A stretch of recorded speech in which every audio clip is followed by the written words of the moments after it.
Hello, my beautiful people. How are you all doing today?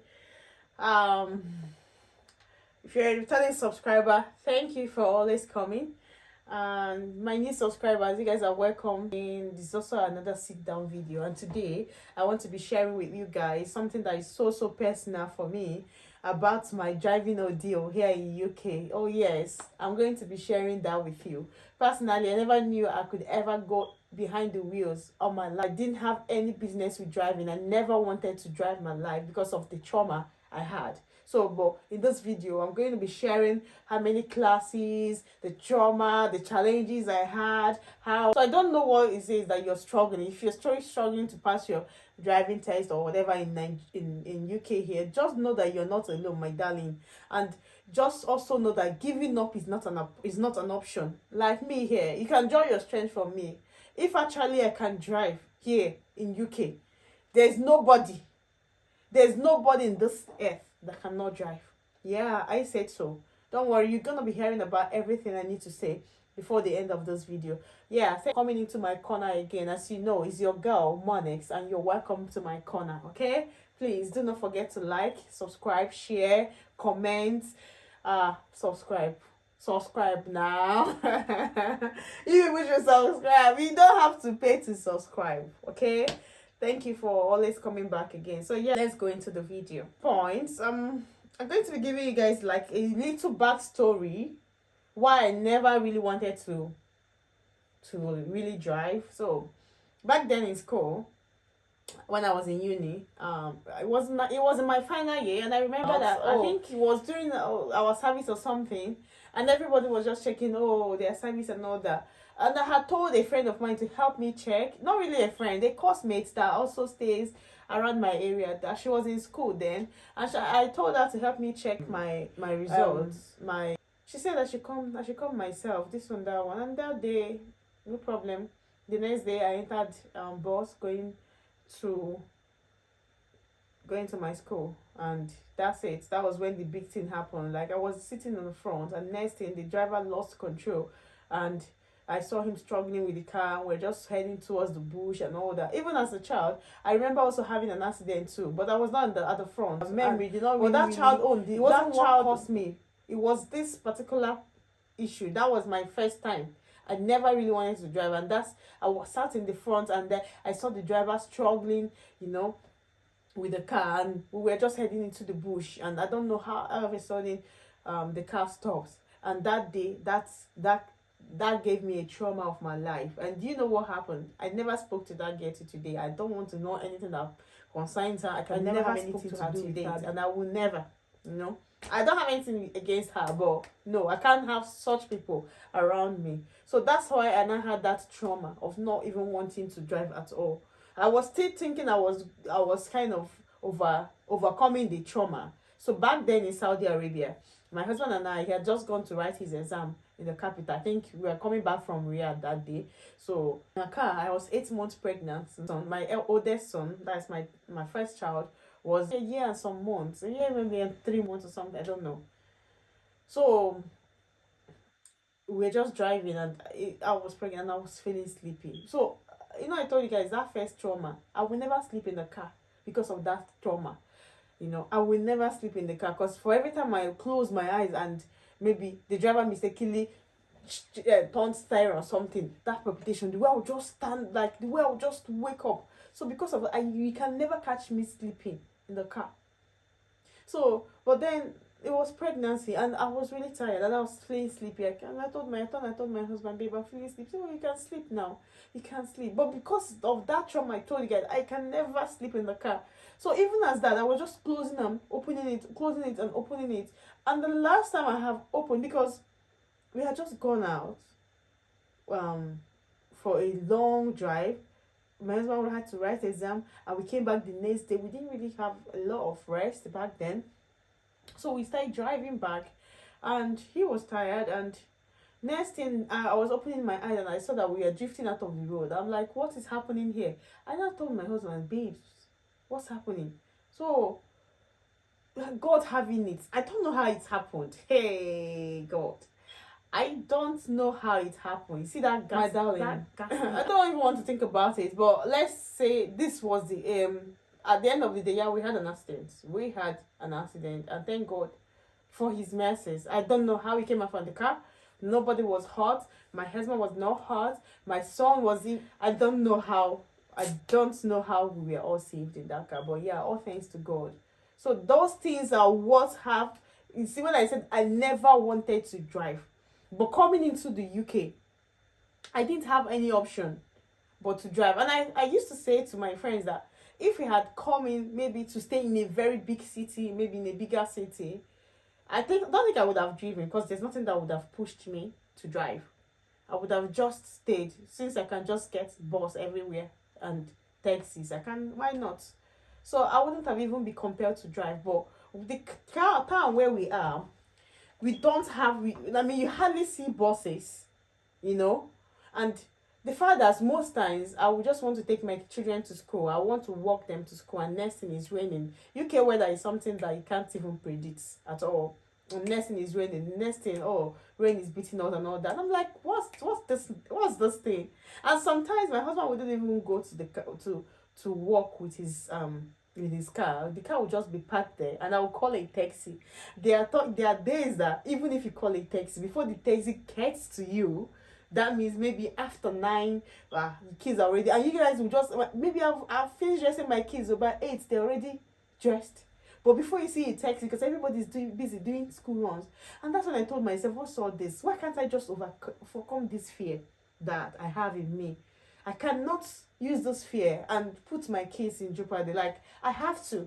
And that's when I started fighting. It was not easy. Don't think I'm sitting here and I'm saying it was not easy.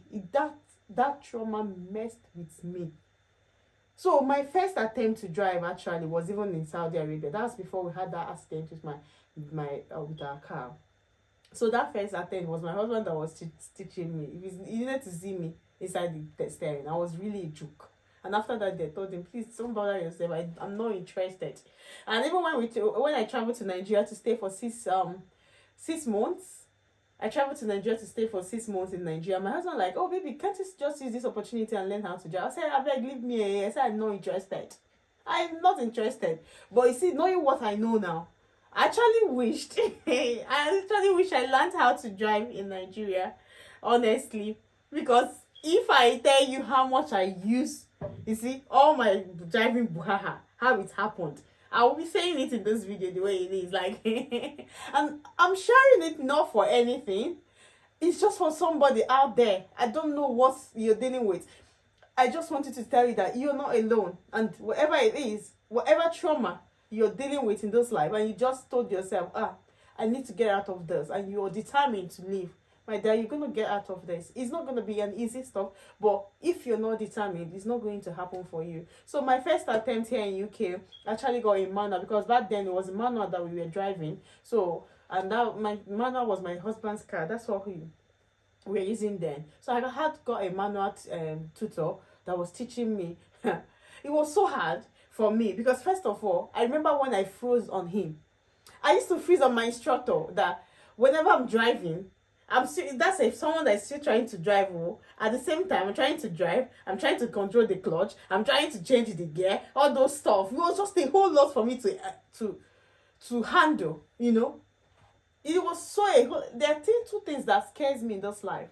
They always scared me in this life. You see, driving and swimming.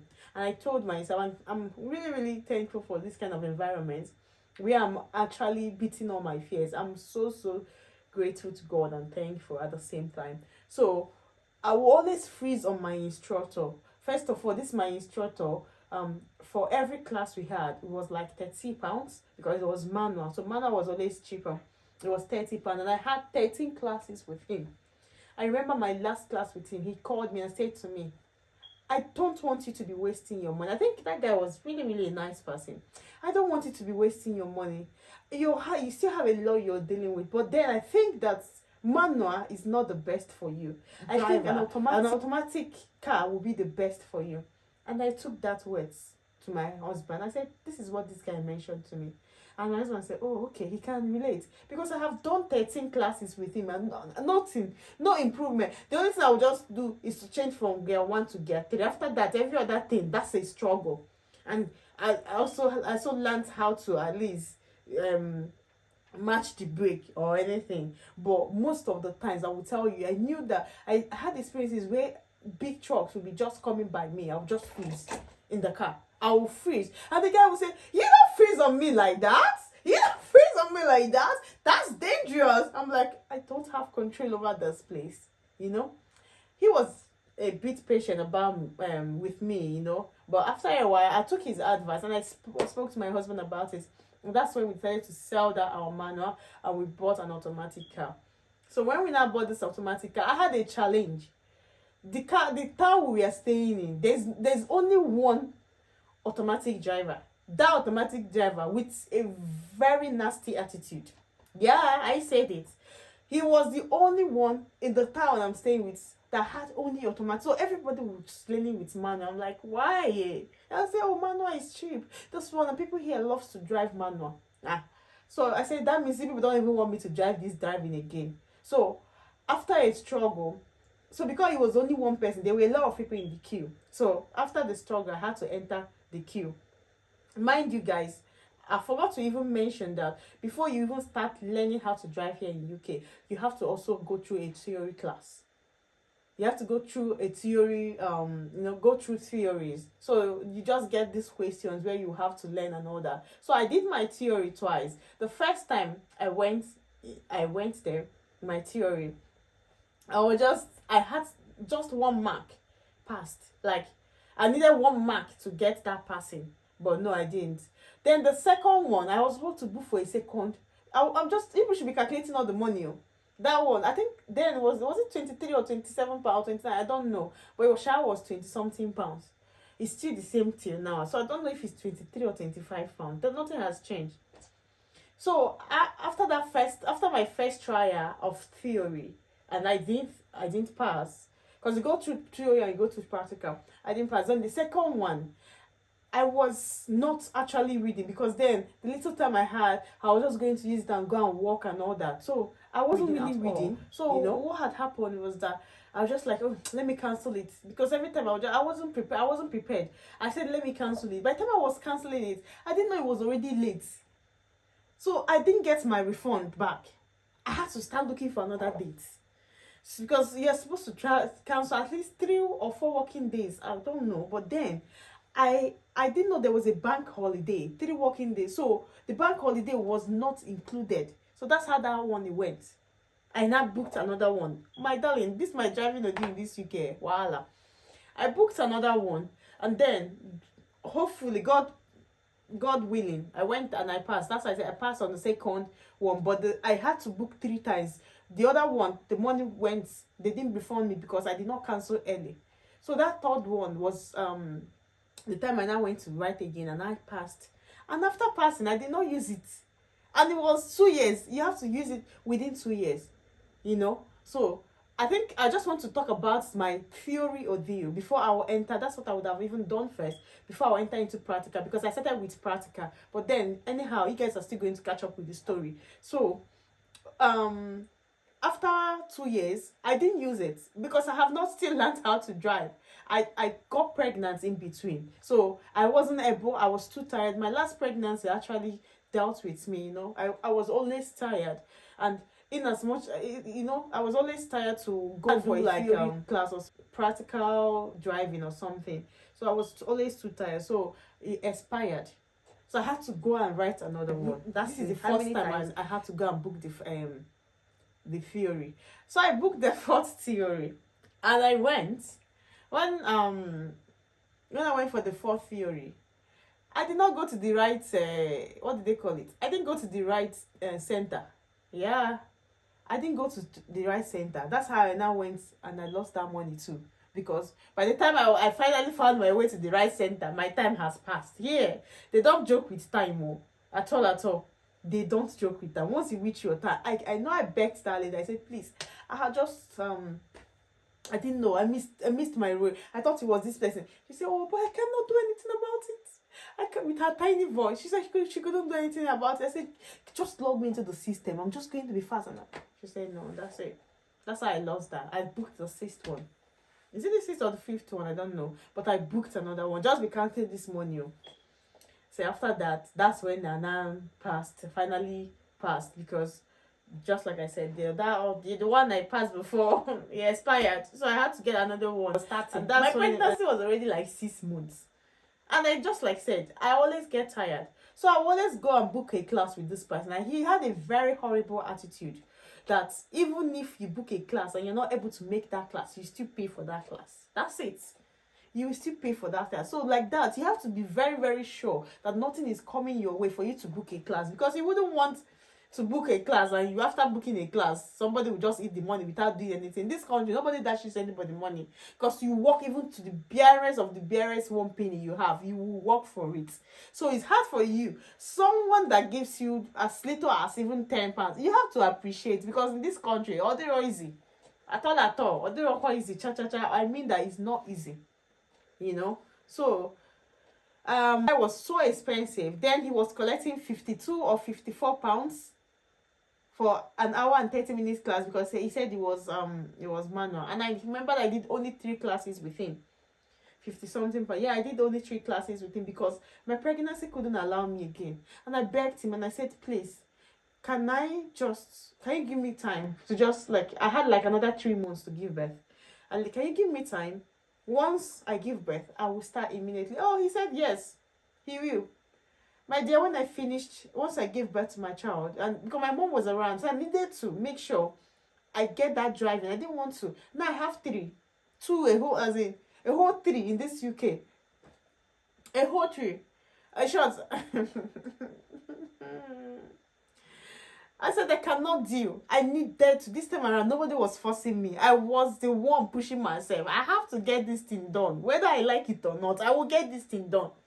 And then there was no tutor, because this guy had removed me from the waiting list and told me that, oh, I will have to go back and start screening again. I said, what? I have never felt helpless the way I felt that day. I said, who does he think he is? I explained these things to you. You accepted. You said, okay, no problem. I have finished giving birth. I'm calling you. It took me how many months to be in your list after waiting? And you have taken me back and you expect me. I said, that means this other my theory test is going to expire again before I get to even start driving with it again. I am tired. There was moments I really wanted to give up, my darlings. Honestly. I said I was tired of this whole buhaha. I wasn't doing anymore. And that was then after I was telling everybody I needed to know. Then after some months, a friend of mine now said, I have gotten another person, because that guy was teaching us at the same time. He said, but this time you have to use your car. I said, oh, that's good. You know that out of all the time, all the money I've been wasting to drive, this person this person I passed with was the person that gave me the confidence I needed. Because these other ones, they will always take you to that steady route and say, oh, you're not ready to drive where people are. So you always be driving in that lonely place. The first day I used this man I was telling you about, the first day, it's a British guy. This is my instructor. May God bless him for me. Oh, as I'm talking now, I'm thinking about his name. Oh, that's Lane. That's his name. Yeah, I'll call his name because I need to give him his credit. Because now he get that credit. This guy, it was the first time he used the car. He said, and then, mind you, it was winter. All this time I was doing all this driving, it was summer. You know how it is, even at summer, 10 o'clock, you're still seeing road. But winter, from 4 o'clock, everywhere is dark. And this guy said to me, that lesson was around 4:30, but it was already dark then. He said, have you driven before? I said, no, but I have been learning how to drive, but I am not confident. I'm not comfortable. I don't think I can do much. He said, okay, enter the steering. And that's how I entered the steering. And I now drove around my neighborhood. He now said to me, we are going to be traveling. It was maybe say 20 miles. Yeah. I went from my town to another town. It took me 20 minutes to get to that town. With the road I did not know. Jesus, I could drive. I didn't know I had that potential. This guy brought out that confidence. I was driving. I'm like, are you sure I can do this? He said, I'm with you. Don't worry. You do it. Are you sure I can do this? He said, you're doing it already. And that's it. So at that point, what I was dealing with, it was survivor for me, because I'm like, if anything happens to me, I'm going to lose all my life, all my work, all my world, my loved ones, and everything. So at that point, it was even survivor. But I didn't know how I managed to survive to that extent. You know, with do you know the funny of it? The road was so rigorous like this. It was not like a straight road, and I didn't even know I could drive this. And these particular people have been taking, these other ones have been taking me in one route, telling me, oh, you cannot do it, you cannot do it. But this guy gave me the which instructor gives, if you're in my town, you're not using that man right there, and you've never driven before in your life, you're missing. You know what I made sure? I made sure that nobody went through that guy again, because it was, there was no good thing to talk about him.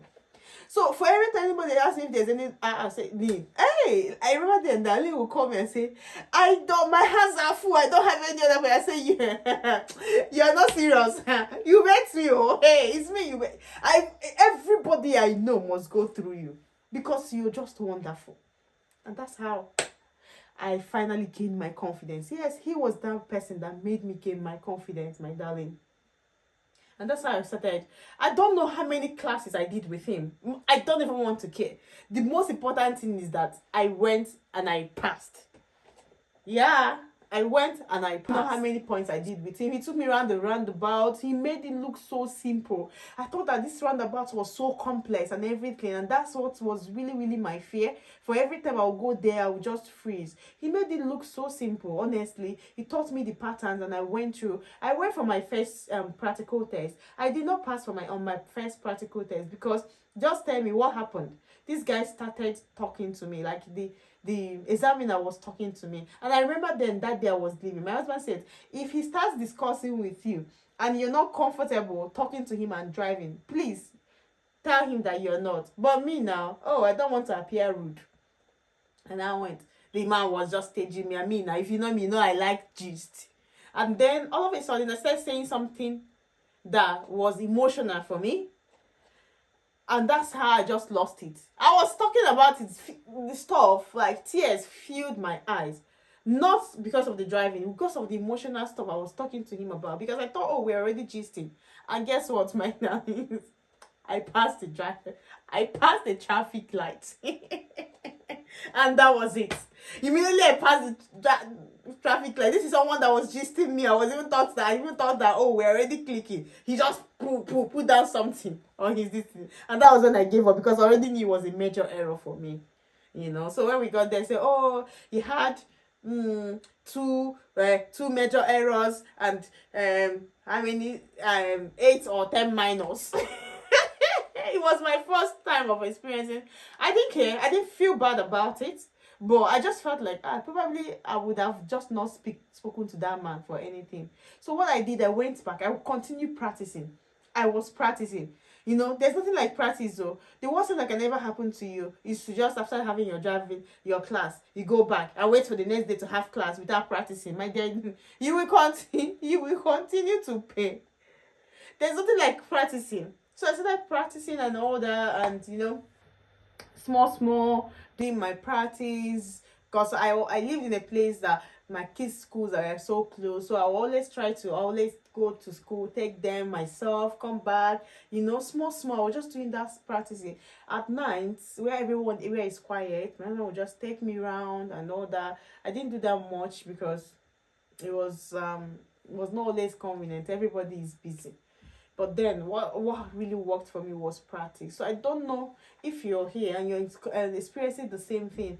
First of all, I think and I encourage you to have a car as you're also learning how to drive. The worst thing that can ever happen to you is that if you don't have a car and you're learning how to drive, how do you want to practice? Do you think what you have, just that 1 hour, is enough? It's easier said than done. You have to practice it yourself. Until you are determined to practice it, that's when you start seeing changes. So yeah, I was not doing more of practicing. So by the time I was going back for my second one, I was already very confident. I could have driven. Plus, my instructor has taken me to all the driving routes around. That man is so wonderful. He will, for every place, he will tell me, oh, this is what to expect. So when this examiner was taking me, and I met the same guy, I said, God, what is this? So when he was taking me to everywhere, he was taking me, I just knew what I was expecting there. I knew, how the roads were, so I knew what to dodge, I knew what to, and he just said, oh, I remember that second, he just said, follow the road market. I was so confident already, so I drove more than 40 minutes. My exam is supposed to be 40 minutes. This man was just driving. It was just like he was just looking for a fault. And guess what? That was on the 23rd of December. And that's when I now have last year. And that's how I now passed. I was so happy because it has been a lot of struggles. It was so much struggle. The money, the everything. I cannot talk about the money. I know that money, if I hear say in Nigerian money, that the money I spent my driving no reach 1.5 or even more. I mean 1.5 million. Yeah, with my full chest, I say it. I'm telling you, if you calculate everything. But now I'm not talking about those things because I can never be a learner again. I am a driver. I overcame that fear. You too can overcome it, my darlings. Yeah. You can overcome whatever trauma you are facing in life. See me now. I learned how to swim now, no. I'll still come back and tell you people my struggles with water. I'll still come back and tell you guys. So I want to encourage somebody here. Nobody's story is the same. And whenever you're learning how to drive, do not compare yourself. It doesn't matter how many times you failed. Until you have accepted your failure, my sister, you have still not failed. You only fail when you have accepted your failure. And this is me telling you, free, that you can do it. It doesn't matter how many times, this my friend did once and he passed. This my other friend did twice. Everybody's story is not the same. Just know that there are places those people are good that you are not good. There are also places you are good that those people are not good. You understand? So, you see, comparison in terms of don't do that. If it have to take you 5 times to pass, fine. If it have to take you once to pass, fine. If it has to take you 2 times to pass, fine. Whatever it is, that how many times it takes you, every of your faults makes you a better driver. That's what I'm telling you. Every of your faults, every of your challenges makes you a better driver. And whatever fear you have faced in past, whatever fear you have faced in the past, I just want to encourage you today, my brothers and my sisters, that you can do it. Yeah, I say so. You can do it. So this is my driving ordeal in UK. And I hope you enjoyed watching me as much as I enjoyed gisting people about my ordeals. Yeah. So please, my darlings, just as usual, do not forget to like, to comment, to share, to subscribe. Subscribe now. They pay money. Okay? Thank you guys for being with me in this video. I'll see you guys in my next video. Ciao. Enjoy your days. Bye bye.